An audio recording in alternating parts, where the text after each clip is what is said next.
Why don't people like meetings is what we're talking about today in the eCentral Business Show. I'm John Nayler, joined by Plowman from Cooperative Conversations, yeah? Hello John, how are you? Yeah, very well, thank you very much. Now, I understand you've done a lot of research, you've got a PhD in the subject around meetings. Why do people hate meetings so much? I guess in a word, John, the reason that people hate meetings is frustration. Yeah?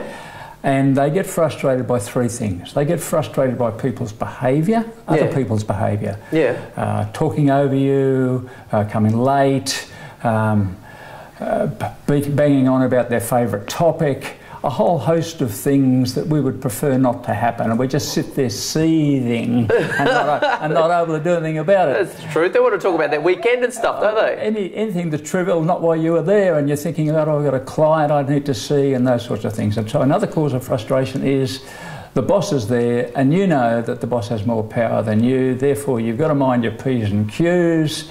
You know that you're really just a piece of theatre, taking an actor on a stage not of your choosing. And another cause of frustration for people is that people at work would really like to engage, and often the meeting doesn't allow them to engage the extent that they would like to. So they would like to contribute, they would like to express themselves freely, and fairly often the culture of the meeting doesn't allow them to do that. Oh, right, yeah. Well, let's explore those just a little bit, because there's a lot of pain. Like, there's a genuine world of business pain around meetings, isn't there? And particularly around like that issue of the autocracy or the autocratic leader type thing, which pervades in the world, doesn't it? Well, and they want to come and be heard, and the staff member sit in the corner, well, I've actually got a good idea or suggestion. They don't get heard, do they? People are promoted often on the basis of their assertiveness, and assertiveness is showcased at meetings. So people that are upwardly mobile have an opportunity to be on the stage and pitch for the next promotion, and they use the meetings for that. Yeah. If you happen to be one of these quiet, more introverted types of people who like to think before they talk, you often feel very, very frustrated. One of the big difficulties for people generally in meetings is the personality differences. My background is psychology. The differences between introverts and extroverts. Yeah. Because extroverts are natural speakers. Yep. They are what we call vocal processors, so they actually talk in order to help themselves to think. Yeah, okay. And they use the talking process, and they can change their mind as they're talking it through because they hear it, and that helps them shape their thinking. Introverts, on the other hand, they think before they talk, and most of the time they don't talk. Introverts actually hide from external noise if they can, and for them extroverts are external noise, so it's very common for introverts to turn off rather than engage. And so in a meeting, so they're probably, so what you're saying, for every introvert in a meeting, there's probably some gem stored away in that brain that needs to be drawn out. And in Australia, despite the fact that extroverts take up about 80% of the airtime at our meetings, extroverts only represent 40% of the population. So 60% of the population is sitting there in meetings, getting about 20% of the airtime. All of that wisdom that they have, all of those creative ideas that they have, doesn't get to play. Right? And so that's harmful.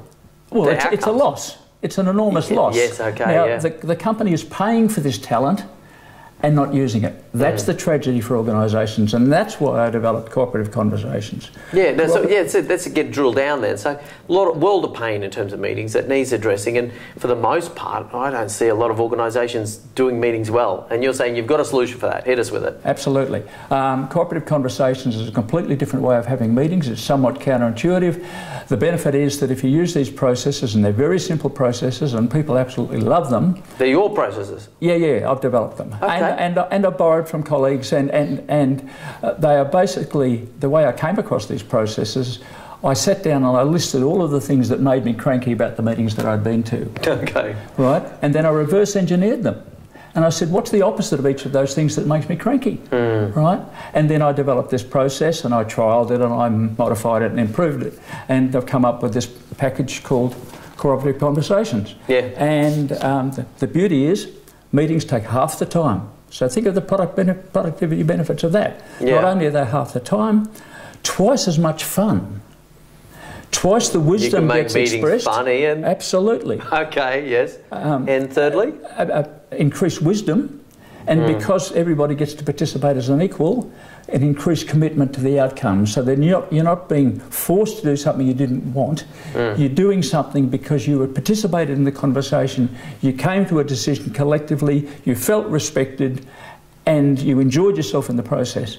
So every meeting is in fact a de facto team building meeting. Okay, right. Because the beauty a lot of people excited about that. The beauty of it is that people leave the meeting respectful, having enjoyed the process, having believed they were listened to, as opposed to most meetings where the real meeting occurs around the coffee machine after the meeting, where people can give vent to those frustrations that they had prior. Okay. So Cooperative Conversations is a beautiful set of skills, very easy to learn and completely counterintuitive. For example, one of the things that happens in Cooperative Conversations is people do not talk to each other.